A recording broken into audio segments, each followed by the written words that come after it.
Welcome to 40 Dates in 40 Days. I'm Sarah Beth, your host. I recently turned 40 and decided to go on 40 dates in 40 days in hopes of finding my person. I'll be documenting this in close to real time and wondering right along with you, will she meet someone? So grab your cup of tea, we are going to spill it, settle in, it is time to yap.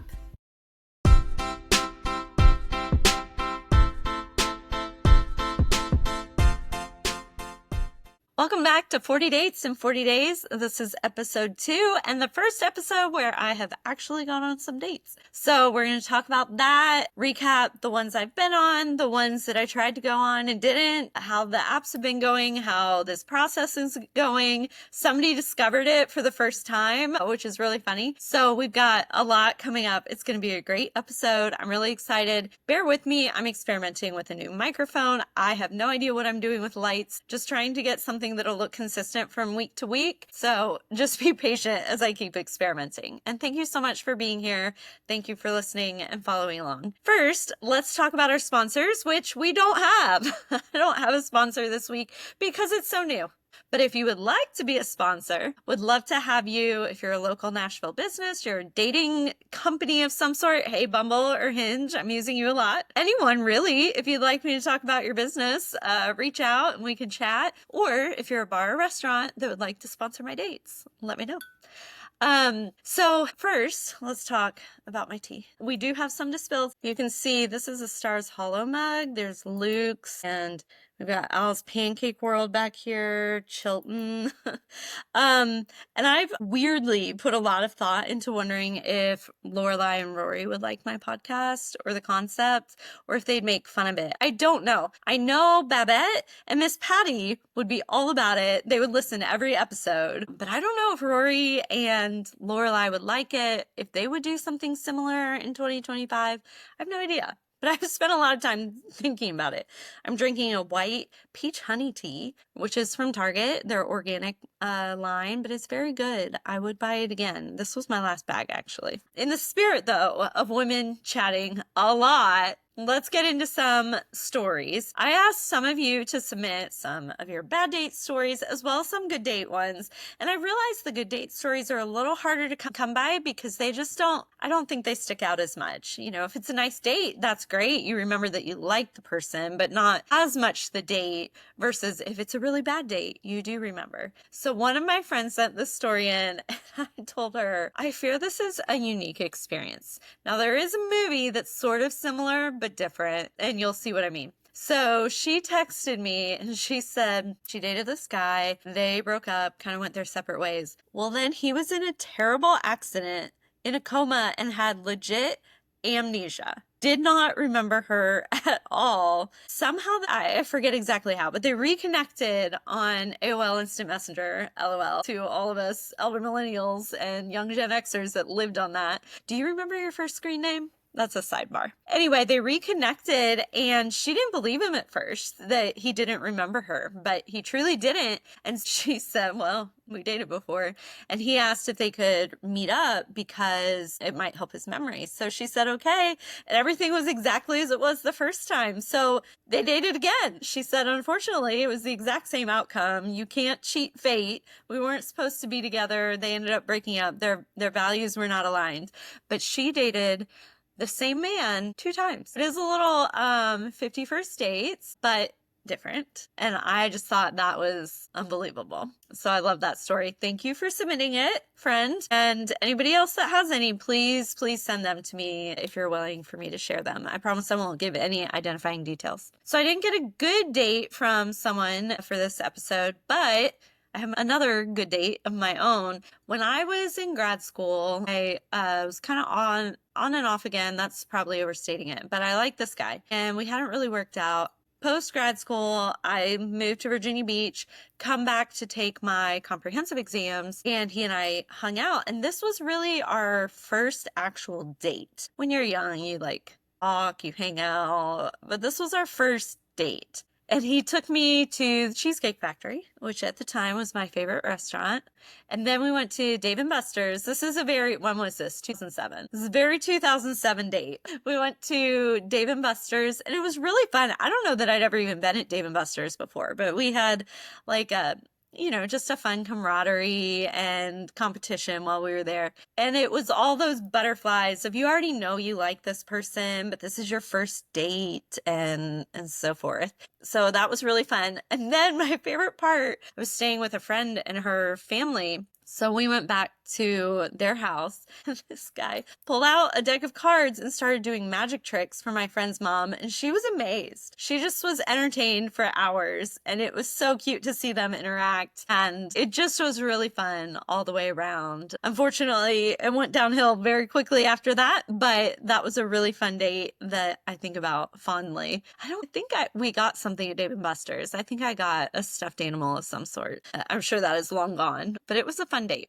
So I also wanted to share some favorite moments from this week on the apps. I'm using Bumble and Hinge, just those. There's a new one called Duet. I meant to look up. I don't know anything about it. And a friend told me I should use Facebook dating, which seems very scary to me. If any of you have success stories with Facebook dating, let me know. It just seems so not mainstream that I'm a little nervous about who might be using it. But so I might try others in the future. But for now, I'm just using Hinge and Bumble. My favorite compliment I got this week was someone told me I look 25 and I will take that to my grave. So thank you, sir. We were not a match. We're not going out, but I really appreciate that someone told me I looked like I was 25. My second favorite thing was not directed at me. It was just in someone's profile. If you're not on the dating apps, there's all these different prompts that you can answer. 2 truths and a lie. What's the most adventurous thing you've ever done? Those kind of prompts. Well, one of them is what's your most irrational fear? And this guy wrote having appendicitis in the middle of the night like Madeline. And again, if you're a millennial, you probably grew up with Madeline, little French girl, and you remember that. Was it an episode or the book? Or maybe both. I feel like I remember the cartoon episode where she got appendicitis. But that is such an obscure memory that he pulled out as his most irrational fear. And I kind of wanted to match with him based on that alone. We weren't a good match for other reasons, so I didn't. But I thought that was so funny. And the cringiest moment on the dating apps, which if you've been on them, there's lots of moments like these, but this week's was I matched with this guy and he had responded to my question. I have a prompt. So rewind. On Bumble now, women can put a question prompt. And if the guy responds to that prompt, he can start the conversation. Historically, only women could start the conversation on Bumble. So this guy responded to my prompt, which was, if you could only travel to one other place for the rest of your life, where would you go? Which is a great question, in my opinion. One guy answered the Garden of Eden, which I kind of loved. He hasn't gotten back to me yet, but I'm excited to hear more about the Garden of Eden. I said, had you found the portal? This guy, I don't remember what he said. It didn't matter, but he did respond to the question. So presumably he's a real person at this point, right? But then his next question was, well, what would you say if you matched with someone who had just completed a modeling campaign for sweatpants, asking for a friend? Ew, gross. Like, the whole thing is gross. The way you worded it is gross. That you're bragging about modeling is gross. That you're specifically bragging about modeling sweatpants is gross. So I thought my response was hilarious. I was so proud of myself. I said, well, I'd tell them good for him for making money doing what he loves if wearing sweatpants is what you love to do. I thought that was funny. He didn't laugh because this was like a pre-scripted conversation. So he made no response to actually what I had said. He just said, well, good. I was worried about it because they were gray sweatpants, And at that point, I just blocked him. Go away, sir. But what is so interesting being on the apps now, as long as online dating has existed, there have been fake profiles. That's not new, but it's just getting so much harder to determine, is this a very sophisticated bot? Is this AI? Is this just an actual creep? Or every once in a while you think, is this someone who's native language is not English. But with this guy, he was either a bot or a creep. Either way, he's gone. But it is getting very tough to guess. And I also had, Shania Twain playing in my head when he's talking about modeling for gray sweatpants. Like, that don't impress me much or at all. Sir. So this week has really been a learning week for me. I started my dates on May 1st. So we're not even a full weekend, and I'm learning so much. I'm learning that the timing of all this is really tricky. Obviously, I knew there'd be kind of a challenge of like chess, getting this guy in on Tuesday, that guy Thursday, so I can fit this guy in on Wednesday, that part. But what I hadn't really thought about is the timing logistics. I'm being very proactive because I can't wait for them to ask me out. I don't have time for that.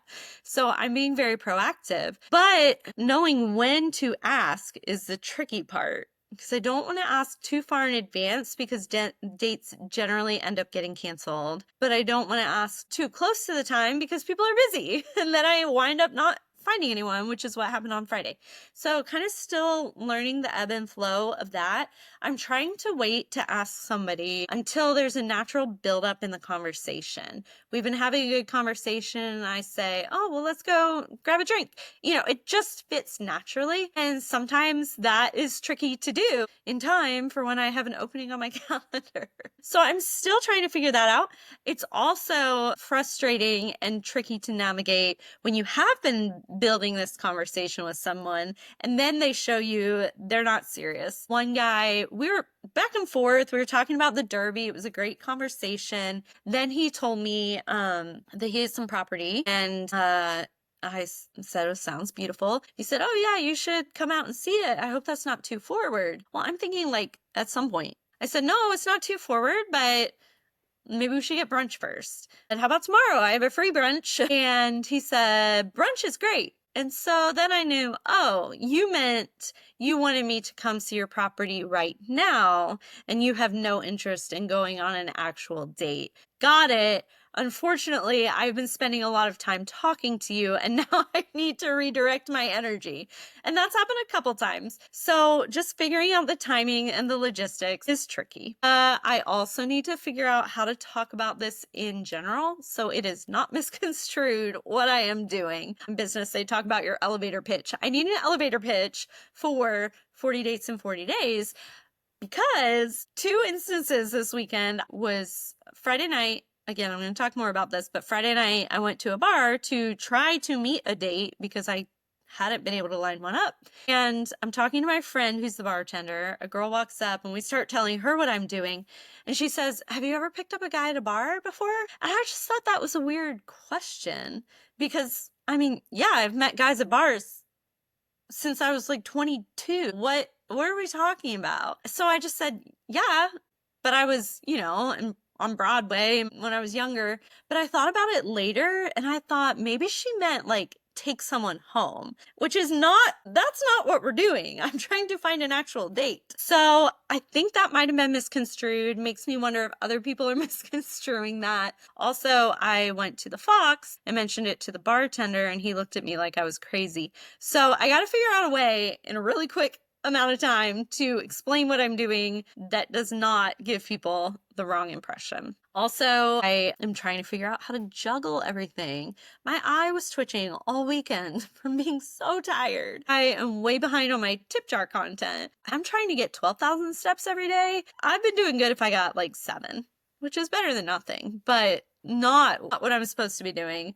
I wake up in the middle of the night and my brain just starts going. So I need to figure out a better schedule, a better routine so that my physical body does not suffer or my mental health or anything else while I'm trying to do this. So still trying to figure that out. I learned that I need to start wearing my contacts again because when I was out, I thought, well, I don't know, these guys might be my age. They might be cute. I can't tell because I am blind. And I could wear my glasses. I don't really want to go out in my glasses. So I need to wear my contacts. It's harder to wear them now because I have these talons on my hands that I did not used to have when I first got contacts, but Anyway, I am also learning, this is not new information. Dating apps are a numbers game. So I am constantly swiping, which is part of why I'm having trouble juggling everything, because between swiping, conversations, going on the dates, recording a podcast, editing the podcast,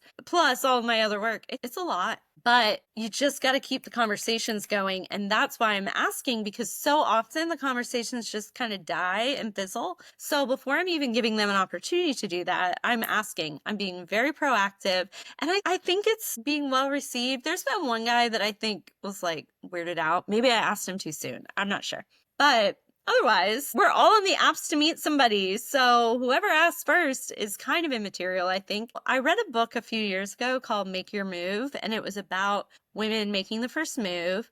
There's a lot more to it, but the author, I'm pretty sure a man wrote it. I don't remember. But the author was talking about how, societal norms have changed, expectations have changed, and also because of the Me Too movement and so forth, men are sometimes afraid of being taken the wrong way if they do make their move. So he said, just women, the ball's in your court. Go for it. Nobody's going to be mad. Everyone likes to know that they're liked, and you'll probably get a really high percentage of yeses, which is what I'm experiencing. I also ironically saw that book referenced in one of those man on the street videos on TikTok this week with an army sergeant. So he was fine with it, and they're about as traditional as you can get. So I am making my move. I do want to take a moment to give credit to men, because they are almost never late for dates. In my extensive dating history,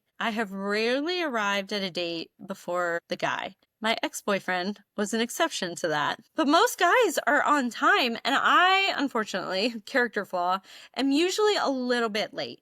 When I say a little bit late, I'm within 5 minutes. I'm within the window where nobody gets annoyed at you, but not enough to say I'm on time. But guys are almost always on time, which reminds me of another Shania Twain song, Any Man of Mine. I heard that this weekend, and she said, I can be late for a date, that's fine, but he better be on time.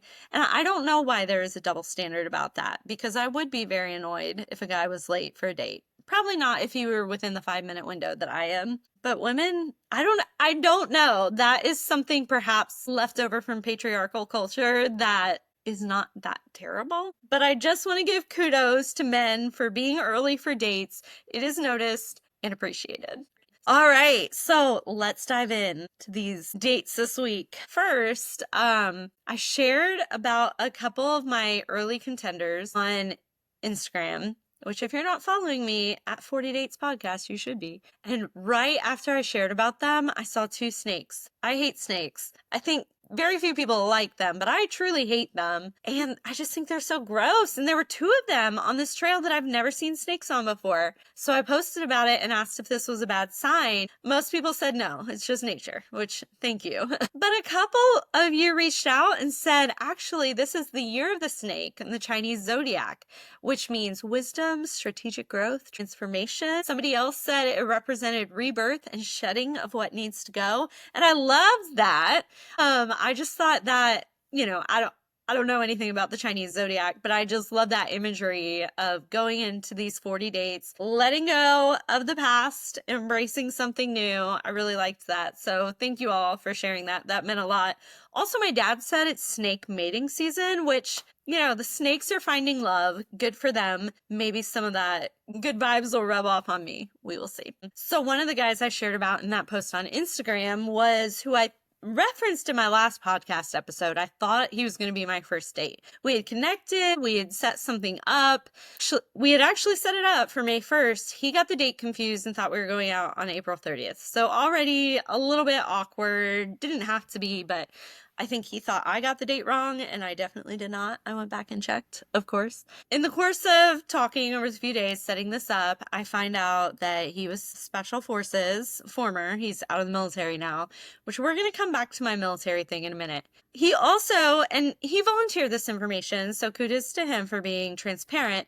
He told me he'd been separated. Regardless of the moral or ethical implications of somebody being separated versus divorced on a dating app, for me, having having been with actually divorced men who are a year, 2 years or more out of their marriage and still not ready for a relationship, I was not interested in somebody who was separated. He then sent me a gym selfie, which I did not ask for. In fact, he said, do you want me to send you some pictures? And I said, well, I feel like I have a pretty good idea from your profile what you look like, but you can send something if you want. So I just like sending pictures, but they're PG, don't worry. So he sends me this post-gym selfie, and he's in great shape. You know, those special forces guys are. Good for him. He looks great. He's wearing a Speedo, flexing every muscle in his body, and no head, of course, because God forbid his face be on a picture of his near naked body. And I just was not into it at all. He's a stranger. I don't want that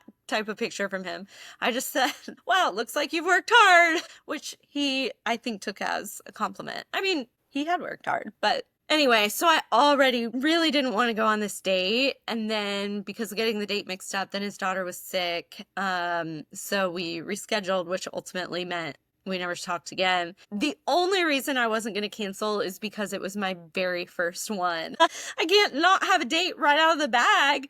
But fortunately, I lined somebody else up for that night. So we'll talk about him next. I do want to take a second, though, and just talk about this military thing because I feel like it's being a little bit misconstrued by people kind of on both sides of the spectrum, which is fair. I am talking about this like you've all known me my entire adult life, and you haven't. So let me break it down. I mentioned a little bit in the last episode, I love the military. I really respect them. In my 20s and early 30s, I dated the military almost exclusively. So trust me, when I talk about the military, this is coming from a place of admiration and from a place of experience. I also volunteered at the VA. I've been to Post 82. Like, I love the military. So take this, keep that in mind. But when it comes to dating within the military, a hazard of their jobs, a hazard of them putting their lives on the line for us is that it tends to come with a lot of trauma,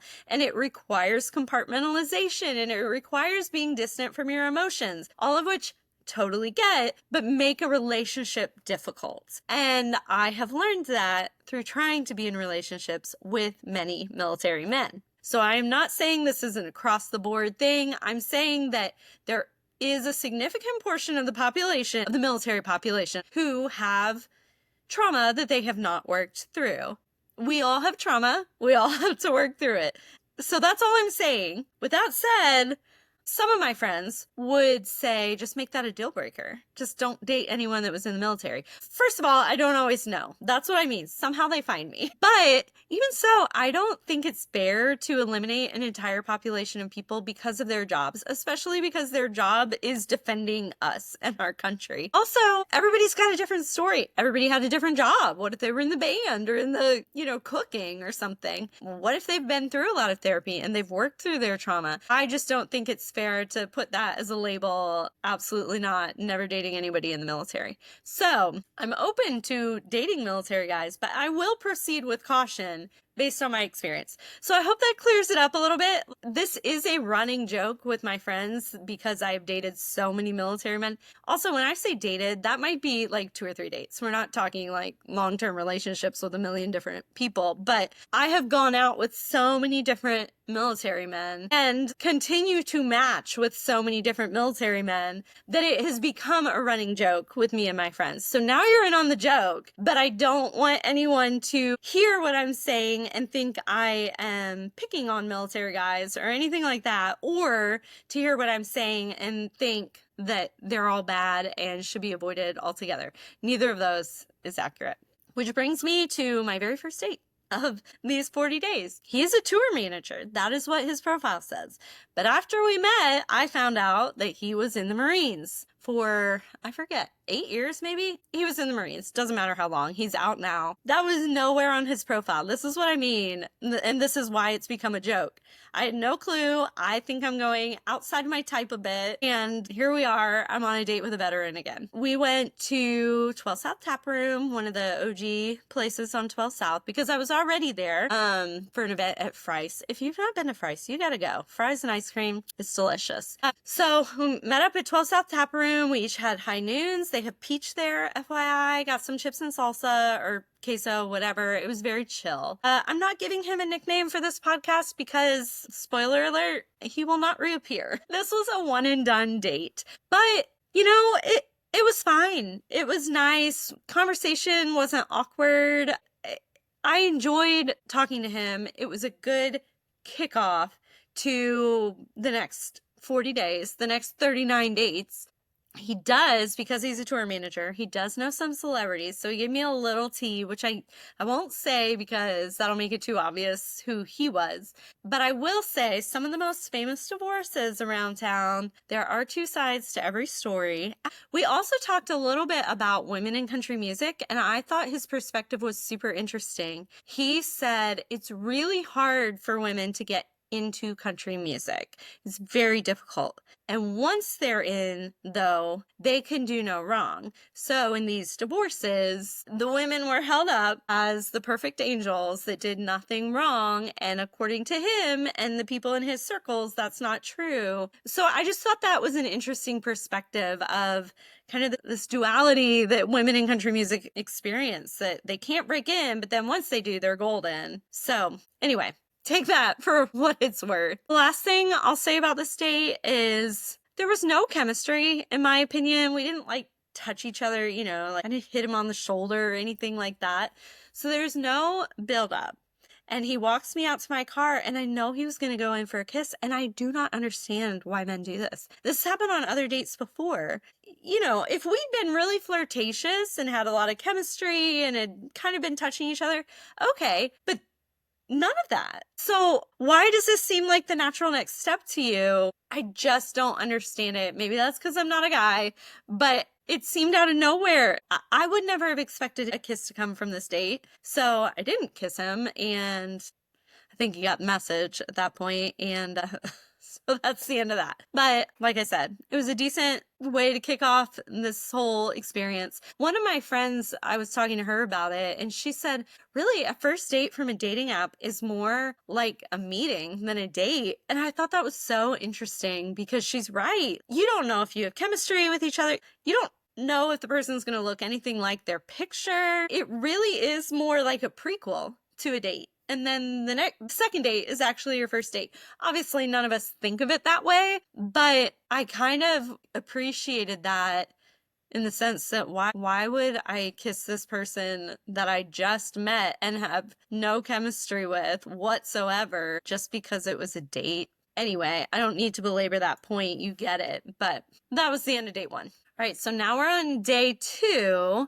Should be date 2. It's Friday. I asked 3 to 4 guys. No one was available. I think this comes back to the timing thing of I don't want to ask too early, but then if I wait and ask too late, people have lives and they're busy. So still trying to navigate that. And even though I'm doing the asking, I'm trying to wait until there's a natural place in the conversation to ask. And sometimes the conversation builds and I can ask then, and he may or may not be available. Sometimes when I ask, then he decides to take forever to respond. Sometimes the conversation is not building quickly enough. So just all that timing is tricky. So my backup plan, if I don't have a date, is to go out and try to meet one in real life. So I started at Gramps, which is, if you haven't been, it's in East. It's like an elevated dive bar.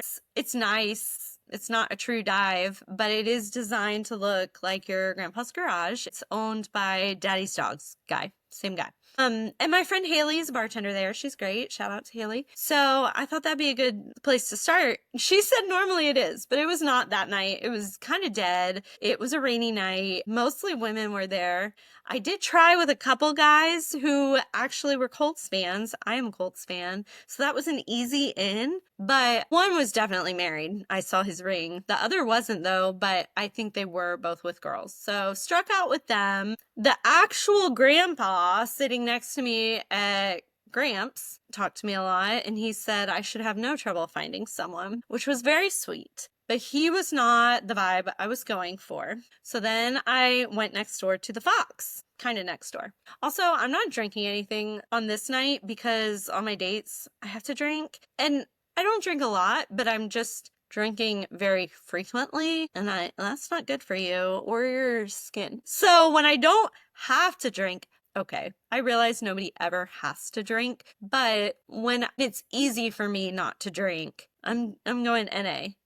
Gramps has a good NA selection, so I had an NA beer there. The Fox has a great mocktail program. I got this cherry soda kind of thing. It was really delicious. But there, I was kind of in a corner behind a statue of some sort, and it was all couples anyway, so that was not the vibe. The bartender was good looking, but when I told him what I was doing, he kind of looked at me weird, so oops. Hope we didn't get the wrong idea, but anyway. So then I went to Roy's, which seemed the most promising. Sports bars are easy to meet people at. So I went. It was a good vibe, lots of people. I did not have my glasses on, so it was really hard for me to judge. It seemed like a lot of young people. But again, I can't really say that with certainty. The bar top was a little bit older, though. And there was a guy sitting across from me who looked to me like late 40s professor, very bearded, glasses, wearing a sweater, looked very professorial and a little bit older. Well, for some reason, he ended up coming to sit on my side of the bar. I'm not sure why. He could see the TV better or something. I don't know.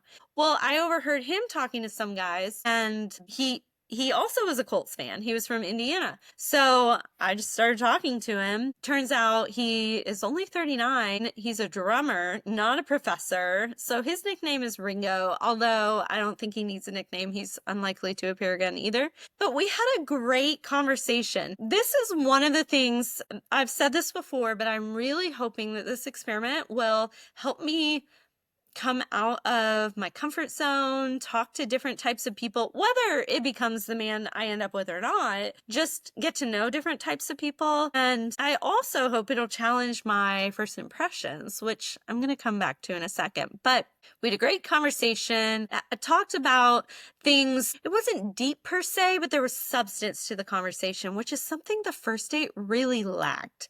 On the first date, the high noon guy, we didn't run out of things to talk about. It just felt very non-substantive is the only way I can think to describe it, because I'm not talking the difference between shallow and deep. I don't need to plumb the depths of your childhood trauma, but I just want to feel like we are kind of connecting in some way.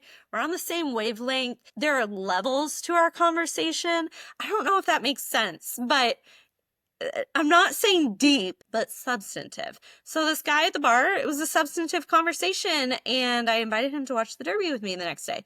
So I thought, I'll get 2 dates on Saturday, and then I'll be all caught up. He said he was going to come, but unfortunately, the next day, he had a sinus infection, and so he wasn't able to come. He texted me, "You're cool, though. THO. You're cool, though." Which was nice, but I don't think I'll ever see Ringo again. But at least I tried, and at least we had a good conversation in the bar, and I was feeling so good about myself, too. I thought I went out to 3 different bars by myself, met someone, had a good conversation, invited them, we're going on a date, even though that didn't happen. Still, I felt really good about it. So let me interrupt my recap here to talk about first impressions. I'm keeping a spreadsheet of all of my dates. I can't think of any other possible way to keep them straight. No offense to men who go out with me, but to keep the details straight, and I need it for podcast notes, so on and so forth. Well, I'm also a bit of a data nerd, so I added a column, 3 columns on there. I had a column for initial impression, a second column for actual first impression when we meet or start talking or whatever,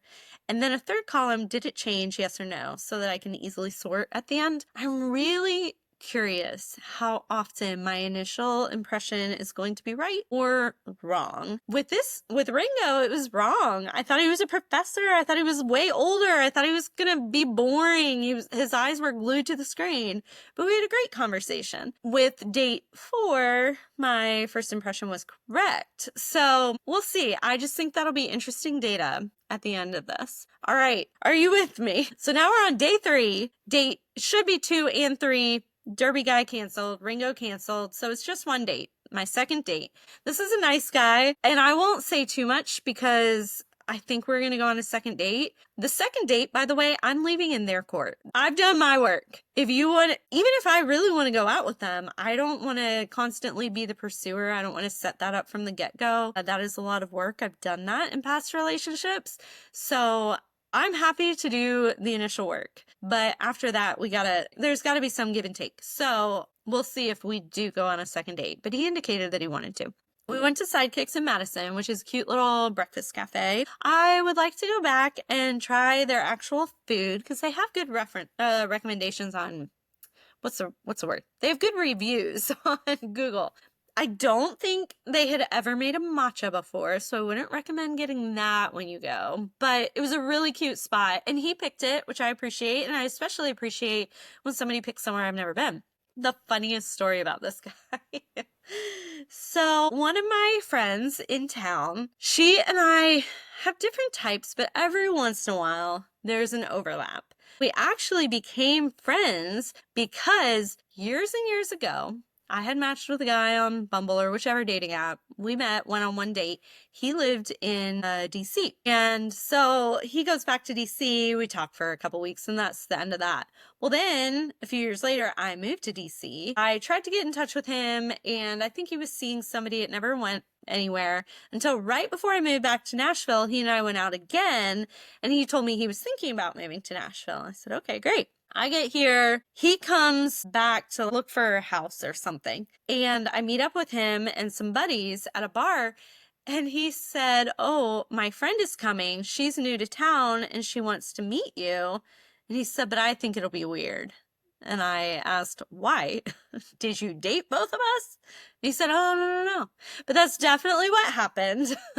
He and I only went on 2 dates. So again, we didn't date per se, but we did go out a couple times. She and he went out a little more than I did, but we didn't care. We've become friends. So I say all that as a preface to Sidekicks guy. Saturday, my second date, he and I have made plans. In the conversation, I was talking about the Derby. I talked about this one time I won Best Dressed. It was because no one else was dressed up. I sent him a picture with my friend. So we have this date scheduled. And he said, oh, by the way, your friend in that picture, she and I went out a couple times last year. I'm just telling you in case that makes a difference. I said, no, that's fine. It's happened to us before. It's totally fine. I just thought it was so funny. And that actually has happened another time or two. It always works out. It's not a big deal. But I just thought that was so funny. Of all the pictures that I could have sent him with all the friends, it was the one that he'd gone out with twice last year. So we'll see if he and I go out again. All right. Day 4, last day for this episode. This is now date 3. This is brunch. This is a tip jar brunch. And so I invited one guy and he just responded, brunch is great. And I said, okay, so you're not into it. So I invited another guy. And from our conversation, I had a feeling we wouldn't be a good fit. Just the way he talked made me think he had a personality that was a little, I'm trying to think how to say this. He's a very nice guy, so I don't want to say anything that would be construed as insulting. He just seemed a little more quirky than I am. We'll say it that way. He used unusual words. It just was a little different, but I'm trying to be open-minded, and people text differently than they talk, and who knows, maybe the quirkiness is charming in real life. So we meet up for brunch, and it's just not a good fit all the way around. Our life experiences are very different. The types of things we like to do are very different. It's just not, I don't want to give specific examples because I don't think I can do it in a way that would not be perceived as unkind. One thing I will say though, because this drives me crazy, so if ever he listens to this episode, he can learn. We were walking back to our cars and it was very cold on Sunday. It was like upper 50s, rainy, overcast, cold for May in Nashville, Tennessee. And I said, it's really cold. And he acted like I was crazy. You're cold? It's like, yes, it's in the 50s and it's raining. This is normal. I'm not the weird person for being cold in May when it's raining and in the 50s. And he was wearing a jacket, which he did offer to me. And that was very nice. But I just hate it when people act like you're crazy for saying something very normal. Like it is cold at 50 degrees in May in Nashville. So anyway, We're at Ellington's, by the way, downtown. If you go, it's a good brunch.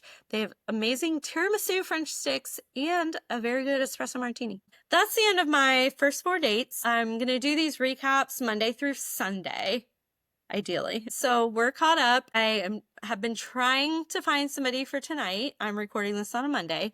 We'll see how this goes. I did ask one guy, you guys are going to love this story. I asked him, conversation was going well, and he said, well, Miss Schulte, I would love to go out with you, but I don't want to be on your podcast. I don't want to be just a number. He was super nice about it, though. He said, I'm going to follow along. I love this journey. I just don't want to do it. And I said, kudos to you, buddy. You did your research. Very few men, correct me if I'm wrong. I don't think I am, though. Very few men do any sort of research, which is, I think, why they get catfished more than women. But this guy did research me and found the podcast, and I'm just so grateful. He was really sweet about it. And I said, well, don't miss the part where I say, if I find my person, I'll stop. Or where I say I'm going to give no identifying information, but I totally get if you're not comfortable. So now he's just asked me questions about it and it's fun. But he did say, has anybody else discovered? And I said, well, this is very early, so you're the first, but I'm not hiding it. So I don't know. We'll see. But I thought that was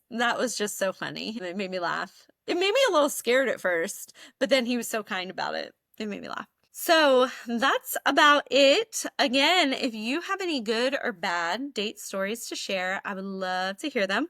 Please DM me on Instagram or TikTok. Send me an email, 40datespodcast@gmail, 40datespodcast@gmail. And of course, like and subscribe wherever you get your podcasts. Follow me on TikTok, Instagram, YouTube, all the things. Again, 40 Dates Podcast is my handle. Thank you so much for listening. And as always, wish me luck.